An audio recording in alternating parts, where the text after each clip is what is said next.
Welcome to Grow My Etsy Shop podcast, the drips of knowledge you need to start growing. Hey, welcome. And welcome to Lori's Employees. Lori's someone I was working with, and she said that her and her employees listen to the podcast as they work. And so I said, oh, I'm going to shout out the employees then. So hello, Lori's Employees. Okay, in today's episode, I thought I did a couple weeks ago, I did an episode on pricing, and I think I got a lot of feedback. I know I got a lot of feedback of people saying they really enjoyed that. So I thought, well, I can go a little bit deeper on this if this is helpful, because I do think it's something that a lot of Etsy shops mentally struggle with, and I think it has a lot to do with internally, the way that they think and the way that they present their products, or when they see other people who are selling at a certain price point, we adopt that. There's so much that can sway what we do, and so I thought, let's just get into this. Let's really open up this conversation and dive into pricing and see if we're comfortable with our pricing and where we're at and what's our strategy, what's our long-term strategy, the whole thing. So Etsy is set up to be a window shopping experience. People can come in and see multiple different shops and products that they're shopping. They can just kind of type in what they want to see, and window shopping takes place. So this technique of attracting customers through pricing and whatnot is different on Etsy than it would be really if anywhere else you're selling online. I guess Amazon and eBay and all that stuff works this way, meaning your own website or something like that. Think of it as like going into a restaurant, sitting down at the table, and then being handed a menu. That menu is full of pricing, full of options that are all from the same person. And so techniques and strategies are going to be different in that scenario than if someone was to just walk to a downtown area and be able to see all the menus at once, and now they have to choose which restaurant they're going to go to. So you are in the B section of that, where you have to convince someone to come into, quote unquote, your restaurant. But that doesn't mean that you have to put on all these fancy shows or be the cheapest restaurant on the planet to be able to attract buyers. There are techniques that you can do that can make you stand out, have people trust you, and there's even things you can do that burn the trust bridge. Sometimes even being the cheapest option can be that. So let's talk about it. So I'll start out by saying one of the biggest blessings that I have in my life was the ability to learn value pricing. Meaning, instead of me going through the typical, all right, what does it cost for me to fulfill or to create? Now what's my markup? And this is what I'm going to do my pricing for, which is a fine exercise. Most of us should be doing that because it allows us to know what our profit is, and then we can see, like, is there room to advertise, is there room to grow that, or stretch that, or whatever it may be. I know those numbers, and then once I know those numbers, I push them to the side. And I look at value-based pricing, meaning how much does the value that I bring or my product bring affect the life of the person who's buying it. And this does two things. One is it changes your mindset from, oh, well, it only cost me 12 cents to make, so how can I charge $5 for it? And it moves it towards, what is someone willing to pay to get this great product, or to solve that problem, or to get the thing that they've been searching for? And here's a great example of gas. It's a good example of this. Gas off the freeway is going to be cheaper than gas further in. Why? Because there's a convenience to that, and gas stations are aware of it. So you're going to pay 15 cents more a gallon being right off the highway. It's convenient. They know you don't want to drive all the way in. So if they just said, like, oh man, it's the same gas, I need to compete with the people who are more inland or whatever, they would be missing this value-based pricing, which is to say, no, I'm offering someone to just be able to get off the freeway and get gas. Therefore, what is that worth to them? Is it worth an extra 15 cents? And if the answer is yes, they can make 15 cents more by giving that value that's there. By switching your brain to value-based pricing, you eliminate a lot of the reserve or concern or worry that you aren't giving someone something that they're worth. So a lot of times if you're just looking at costs and you see yourself going above costs and you're like, oh man, I don't know why anyone would ever pay this much when it only costs me this much. That's not how you think. Otherwise, every service provider on the planet Earth would just look at what they pay their employees and then be like, I guess I'll just charge a little bit more than my employees.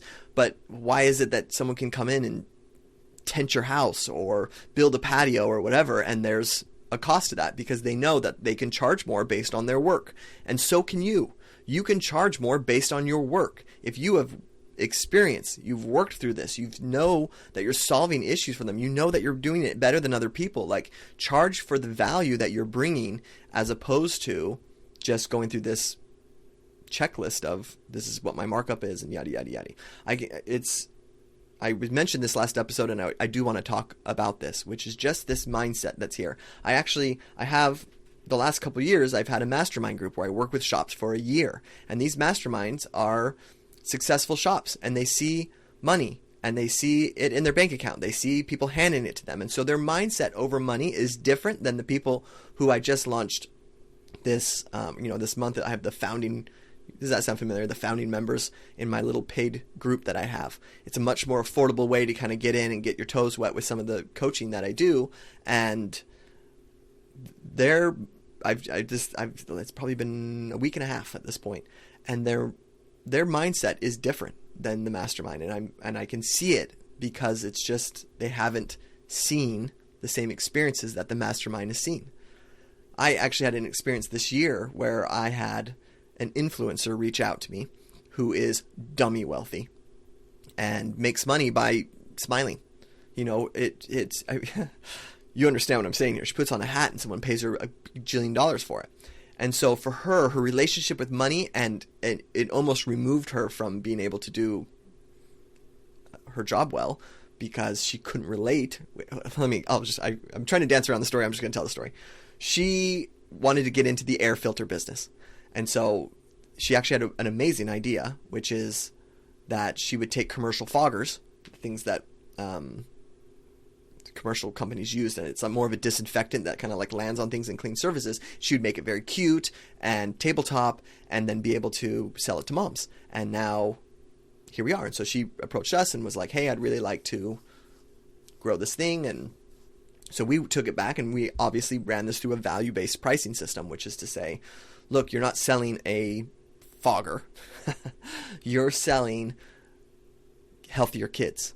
You're selling, and this is kind of where we were going to hit the marketing message, was when you are passing colds down the family, you feel powerless. You're just kind of like, oh my gosh, what are we going to do? Here it comes, here it comes, here it comes, here it comes. There's this emotional spiral of like, oh, I guess we're all just going to run through this. And if you have a newborn or whatever, you're just wearing that weight. And so we said, look, we can have a family feel in control of this illness that's being passed through, because they can literally now do more than what they were doing before by fogging their houses and doing this kind of stuff. And so if we can launch this in Q4, and the idea of when colds and fevers and flus start to swing in, that we can give families power to be able to fight illnesses, this is a great marketing message. And so we kind of made a pitch, and then we were like, this is how much we think you can sell it for. And she was like, yawn, that's shoe money. I want to sell it for $1 bajillion.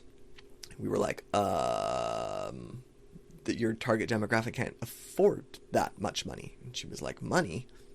I sleep and make money. We're like, well, right.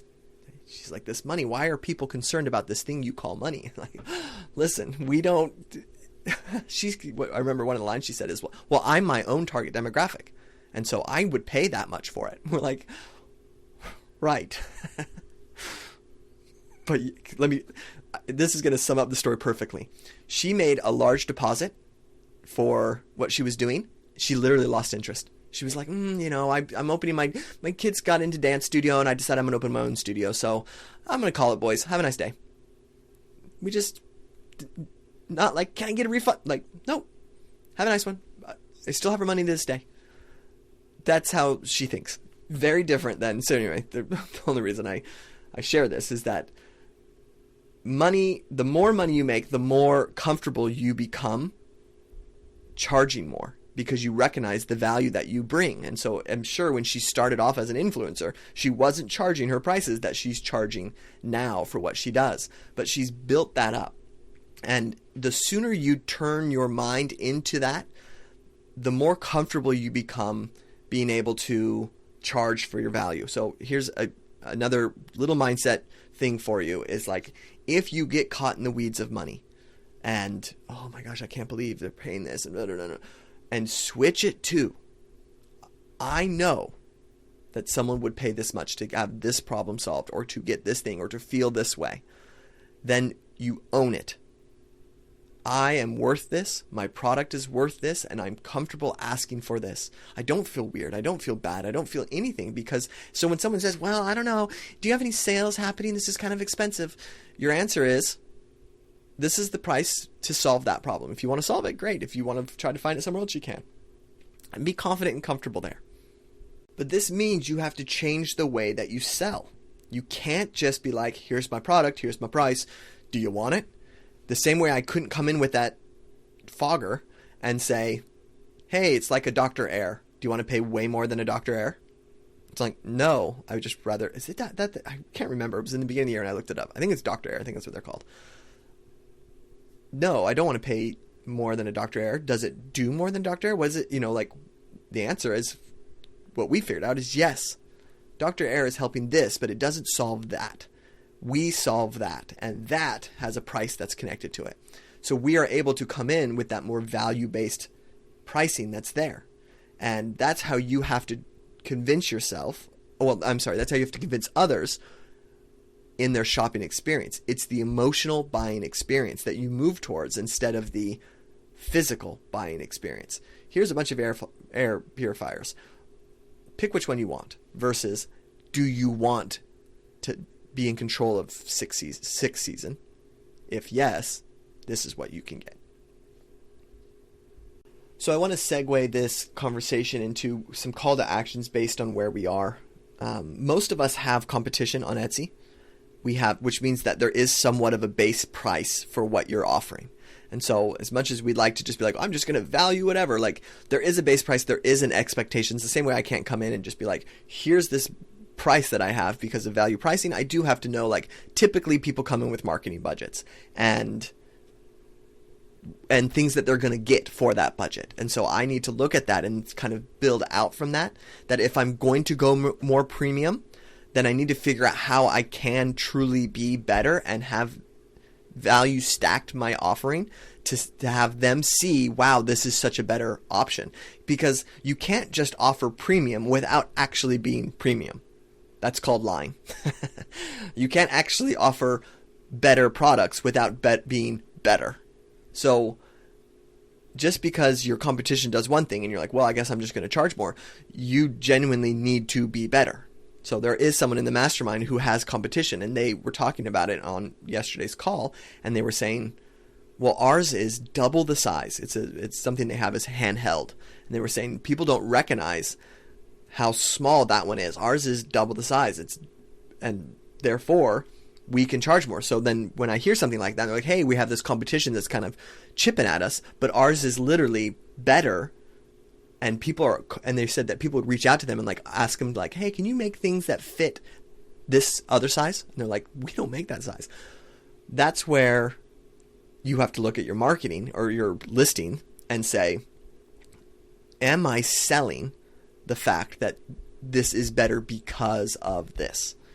Do I offer that premium and that better in the listing that people can see and then make a decision like, oh, this is what I want.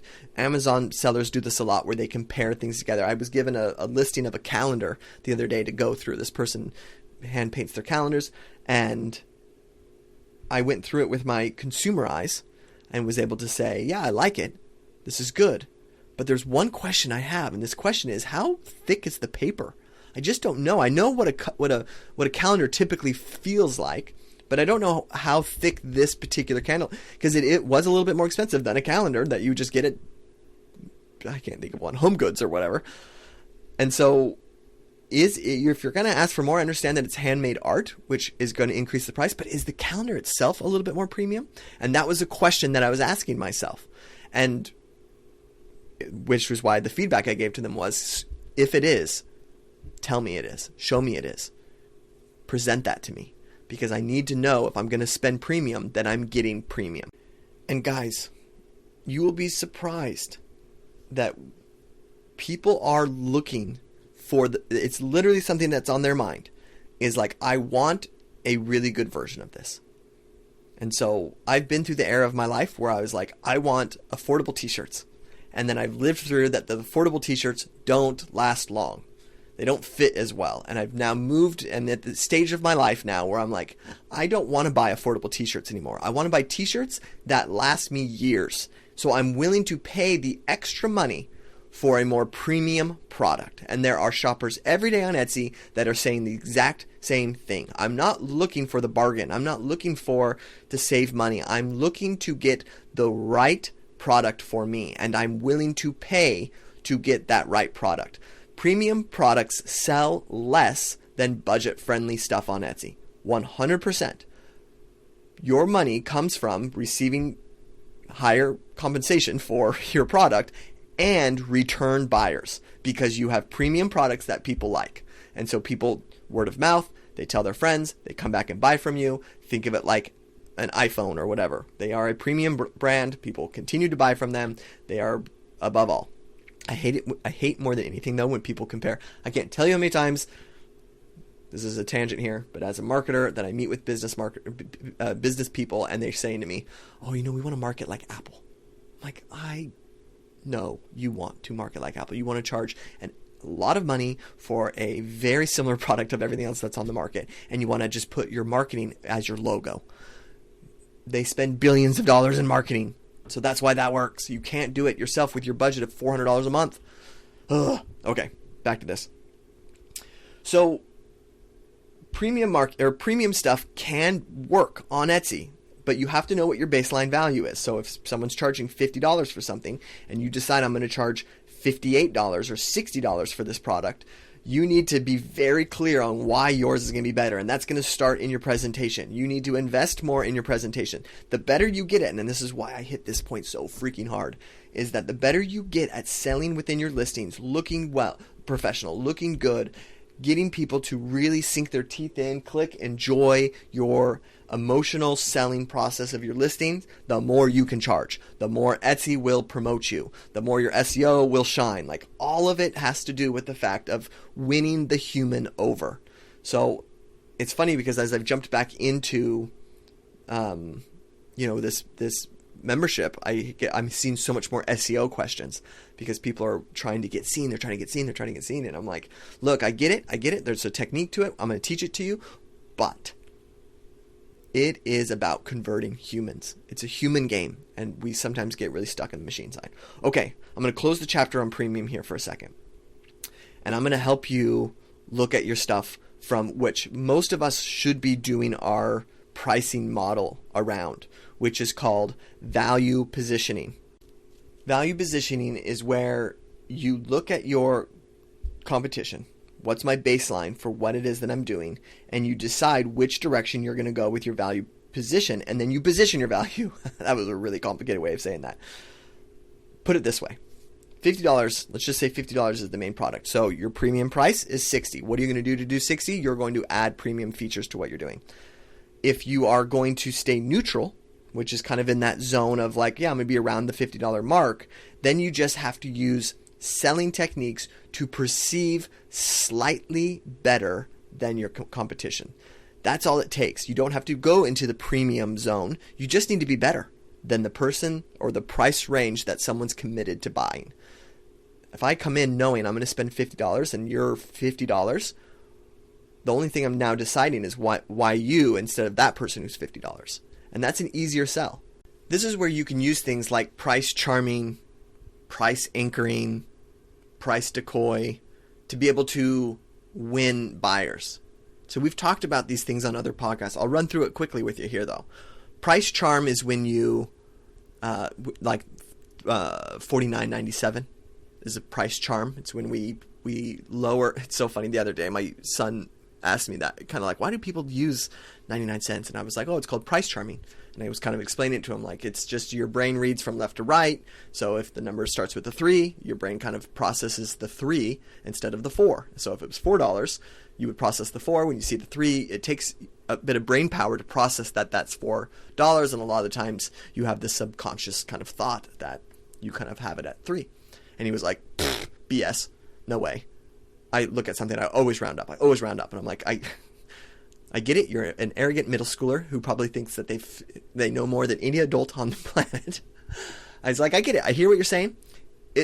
It works. It's been proven. I said, in fact, there was this big study where it was an e-com store and they had all their stuff was like $40, and then they just put everything at $39.99, and their add to cart value went up like 37% or something like that, just by lowering 1 cent to their price. And so I was saying, it's totally a thing. You may not feel like it affects you. You may feel invincible to it, but no, it's totally a thing. And then the reason he was with me is that they get treats and stuff for doing well in school. They're homeschooled and all that stuff. So we were going to Walmart to buy these little candies that they could get. And my son looks over at something at one point that he wants, and he's like, hey dad, because they have a budget that they can't go over, and he's like, hey dad, can I get this? It's only $3. And I look over and it's $3.97, and I was like, boom, baby. And he was like, oh, I'm in for it. I don't know why I said 3. I was like, because you're subconsciously read it. Anyway, that's price charming. But since we're talking about price charming, you want to know what the best version of price charming is, like the thing that works the best. It's when you have a product that's like $50, and then you put it on sale, and the sale ends at a 9, which obviously 49 would not be that case. So like if you had a product that was $50 and then you went on sale, and the sale then marks it to $39, that's the money. That's it right there, because you've taken something that is now what feels like $20 back. Oh, it went from 50 to 30 when it's really only $11 back. So if you're going to price charm perfectly, that's a great way to do it. Something that's $60 that goes down to $49. That feels like a big drop, but it's not as much as as you'd think. So the other one in price anchoring, we've talked about this before. It's where you lead with a high price, so that there's this saying that's like, how do you sell a $2,000 watch? You put it next to a $12,000 watch. That's how you do it. Because suddenly you go, oh my gosh, that watch is $12,000. I wasn't expecting that. Seems like a lot of money.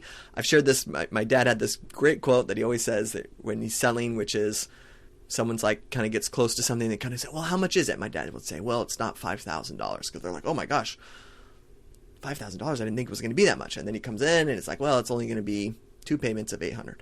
And it's like, oh, yeah, it's much more affordable than what I was anticipating. So, because that is often in sales, people want to know the price before you've valued everything out, before you've like laid it all out. And he's shared that technique with me a while back, and it's something that I've used in my life, and it does work, because it's this, I'm just anchoring a really high price in for what it is, and then I drop it to what it actually is, which can still be expensive. It's just that the anchoring process happened. And so in Etsy, you could do something similar where you have a very high version of this product, and then one that makes a lot of sense that's really close to it. In fact, this is kind of goes hand in hand with price decoy, where that is when you it's when you put something in the middle that let me give you the best example. So let's say I am selling you a price to Paris, and so I say, hey, for the price to Paris, it's X amount of dollars, and that includes airfare, nothing else. That's option A. For a price to Paris with hotel, with hotel and car rental. Let's just do those two things. So we'll give you a car rental and a hotel. The price is now this dollars. Let's say it's $2,000 to fly to Paris. It's $3,000 for the hotel and the car. And then you add in the fourth option, which is if you want flight to Paris with hotel, with car rental, with free breakfast, well, that's $3,800. Actually, it's on sale. It's $3,000, which is the exact same price as option B. What you're doing with that is that you're eliminating option A from their thought and having them now choose between option B and C, which C makes way more sense and is a more value for their dollar. But all you've done is move them up the ladder using kind of this decoy / anchoring system that's there. So Etsy, you can do this on Etsy. There's actually a technique that a lot of Etsy shops use, and it's where they have usually like a sample piece or something that's really affordable, or a replacement piece or something like that to the product that they put in the listing itself. So for example, let's just say you sell a mug, or let's do a mug warmer. You know those little knit things you put your drink in? it might say, hey, it's $4. And you're like, wow, that's a great price for this, mug warmer. And so you click on it, and then it's like, oh, actually, that's just for the sample. We'll send you a sample, a couple pieces of the yarn, and then you get to decide if you like that color or not. So you've probably seen stores use this technique, because what they're doing is they're trying to entice the click with this. So people come and click because they're like, wow, that's really affordable. And now they're in your listing. You have an opportunity to sell them. Jared, should I use this technique? I'll talk about it. So just put that on the back burner for now. Then once they're in, they say, oh, did you want the actual warmer of the mug? Oh, that's $12. And so they've now 3x'd that price from what you originally were clicking on, which can seem dramatic. Well, let me just share this with you now. I see this technique can work only when that isn't a dramatic jump. So if someone's like, oh yeah, I offer a replacement bulb for my giant lamp. So my replacement bulb is $4. My lamp itself is $77. That's when you're like, that is such a... If someone who's clicking on a $4 thing to get hit with, it's the opposite of my dad's technique. It's like someone saying, well, how much is it? And me saying, well, it's not $100. It's $2,000. That's the opposite technique of what we're trying to do with price anchoring. We want to make people see something, click, and then come in and then be like, oh, it's only this much more to get the product itself. So I vote that you would increase the amount of what that sample would be. So for example, that sample would be $9 for them to be able to get a sample. But then for the mug itself, mug holder itself, it's $12. And now it's not that big of a jump. And now it's like, okay, I'm here. It's only $3 extra more. You know what I mean? So you did have that front-facing cheaper price, but you didn't have to upsell it a whole lot. I think that's when the technique works the best. But if you wanted to get really fancy, you could say, all right, this is what I'm going to do. I'm going to use this kind of front price, low price to get someone to come in and then have it be like, oh, that's for the sample, which is really expensive for a sample. Sure. Not that much more expensive than the actual product, though. Am I right? Kind of the technique you're going for here. So let's just say $9 for the sample. It's $14 for the product. Okay. What we can do is we can say, oh, we also sell a coaster. Is that what they're called? The little things you put the coaster? A coaster? Coaster. I think they're called coaster. That you put the drink on, and so it doesn't get your ring around your coffee table or whatever. We also sell that as well. Typically, it'd be $20 for everything, but it's currently on sale for $5 off. It's $15. So now this is their options. They can buy a sample for $9, which crazy. Who would ever do that?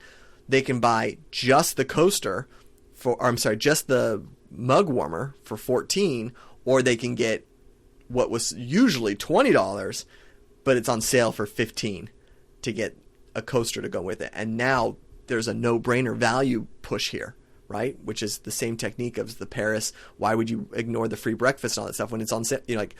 You're just having them choose between the two. And one of those is a much better offer. You get something for only $1. I'm in. And that's where you use this technique really, really well. And so when you have something that's getting a lot of traffic, you want to use techniques like this to be able to maximize the dollar and have them feel like they're getting value from you. And, you're scratching each other's back. I'm buying their product. They're hooking me up.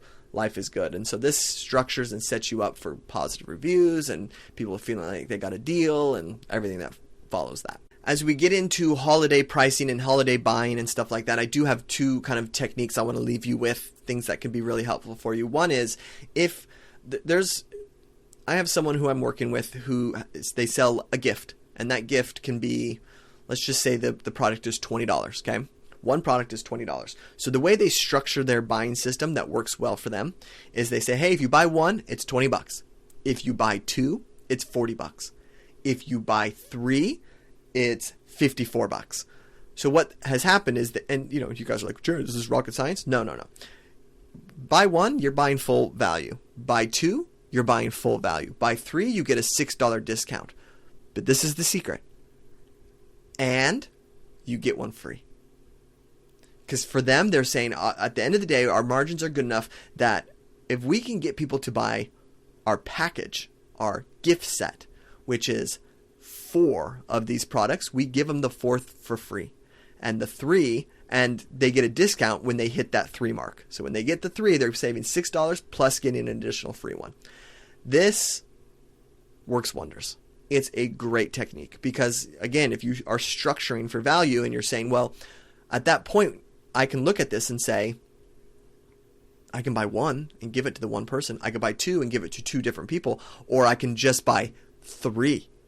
And if I buy 3, I get a discount, essentially $2 off each one that I'm buying, and an additional 4th that I can give to someone. I get a free gift that comes out of this. That is a stellar deal. I'm in. So they were going from people buying $20 products from them and, coming in, giving them $20 and leaving, giving $20 and leaving, versus now people coming in and giving them $54. And if they look at their margins, it is a profit. They're making more money selling 4, giving away 1 than they were selling 1 at full price. And so they played that value game, stacked it up, and now their average order value comes in at $54 instead of $20. And this is a wonderful technique to use in the holidays because people are buying for other people, and if you can come in and offer value stacking at that time, you can win. Okay, another thing that I wanted to mention here, I know this podcast is going, I don't typically go over 30 minutes here, but here we are. Inventory during holiday season can get nuts. And I think a really good technique, and I know some shops that do this technique, is that there's this saying, I hate it so much. There's price skimming. It's called price skimming, which is like you start really high and then you lower down. So like gaming systems use this. The new PlayStation comes out or whatever. It's like $1,000, and then a year later it's $600 because they're just start really high to get the people who are anticipating, excited, willing to pay full price, yada, yada, yada, and then it just moves down and down and down as you get more into budget shopper people. So the idea is you're trying to hit all types of shoppers. And so how do we get a budget shopper when we have a premium product? You have them buy last year's model. That's how you do it. So if I redid my entire growth program, I could probably sell my old growth program for a fraction of the price, and there would be people who didn't want to buy the big one who would just say, yeah, I'll take the old one. I'm sure there's a lot of good stuff in it, and it's budget, and I'm happy with that. That's that technique. The other one, this is the one I don't like, it's called price penetration. And that's when what's what I teach to do most of the time with Etsy shops, because it allows you to start at a lower price point when you're still figuring things out, you're still trying to get your pictures right, you're still trying to get your stuff right, and enter it into a market at a lower value, and then being able to increase price as that goes up. That's called price penetration. So it's like you come in lower and then scale that price up as you start to see success of what you're doing. And as long as you're not a huge return customer person, you can use price penetration. I'm blushing over here because it allows you to, you're just seeing new people all the time. And so it's the taxi cab mentality. If all of a sudden rates went up on a taxi, the people getting in the taxi on tomorrow aren't going to know what your prices were yesterday. And so you can use that technique to sort of grow what you're doing. So when it comes to holiday stuff, you have inventory. And what's going to happen is you're going to launch your inventory, and then people are going to start to buy, and you can play with your pricing during this stage. And so not a whole lot. Don't throw $10 onto it all of a sudden. But if you need to raise $1 and then raise $1 and then raise $1, you can do that as inventory becomes tighter. And so a lot of the times, if you have inventory that you're sitting on and it's not doing anything for you, I'm using that as my loss leader, I guess is a good way to look at that, meaning I'm going to put it up as something that's on sale, but I'm going to use it as a variant with my products. So let's say I have 5 products, a black, a blue, a purple, a green, and a rainbow. My black might never sell. And so I'm going to put my black as a couple dollars cheaper. So that, let's just say my product's $20. I put my black at $17 because that's what Etsy's going to show on the front, $17. You then come in, you have 5 variants, and the other variants are normal price or have moved up, and the black one is at $17. That's your loss leader that comes in. People will probably buy that until eventually that runs out because it's structured, as long as you don't care about color, that you're saving money. So then you can move old inventory out, and then from there be able to sell your inventory, and then you increase price as buyer demand increases. So there's going to be a time, especially kind of that early December, where people are really buying it, if you have a couple products that are taking off, feel free to increase that price as you go to manage your inventory. Because what you don't want to do is run out of inventory right before the boom of Christmas and be like, well, I already sold out of everything. Well, you could have made more money if you were balancing your price there. Okay. I feel like I've mentioned most things that we were supposed to be talking about today. Hopefully this was helpful for you. Oh, and I wanted to give a shout out to the last person who left me a review. I thought it was really nice. So thank you. I read that review and I was like, I really, really appreciate this. So, okay. Thanks, guys. I will see you next week. Oh, I forgot something. This is actually it's like 45 minutes later. The whole reason I was doing this pricing thing is that I had someone reach out to me who had this software that, what it does is it uses scarcity. So it allows you to have inventory be at 1 when it's not truly at 1. So meaning like it'll say, oh, because you know how Etsy does, they promote more when there's only one item of something. And if you're going for that more premium look or whatever it may be, you're like, oh, there's only one of this. And that encourages people to buy quicker. And then Etsy's more aggressive at their own marketing to get people to, like, when it's like only one left in cart, hurry and buy, like that kind of stuff. And so he's created this software that will essentially have it say only one available. And then when it buys, it just puts another one in its spot and there's only one available automatically, so that you can use this technique and be able to stir up more sales. And so we were chatting back and forth and it looked like a pretty good software. I ran it past my mastermind and kind of said, what do you guys think of this? And they're like, we kind of like the idea of that. So the guy was offering me a 30% commission if I talked about his product and a payment spot. So he's like, hey, I'll pay you to talk about it and I'll give you 30% commission. And I said, no deal. I said, I'm a man of the people. Robin Hood. It's what they call me. I said, do this for me instead. I want no commission. I want no payment. Just give me a coupon for these guys. So anyone who uses it, give them the coupon instead of me the commission. And he said, deal. So if you go to the website, I will put it in my description, called the Seller Assistant IO, and you use the coupon code Grow My Etsy Shop. That's my name, right? Yep, Grow My Etsy Shop. It will give you 20% off forever on this software. So pretty good. I think that you can make your money back, especially during Q4 with some of this. And you don't have to do it for all your inventory. You just pick a couple things that you think kind of have a premium look or whatever that would chase people, that would make people want to jump on that before it left. So give it a shot. If you love it, I don't know, just tell me you love it. All right. See ya.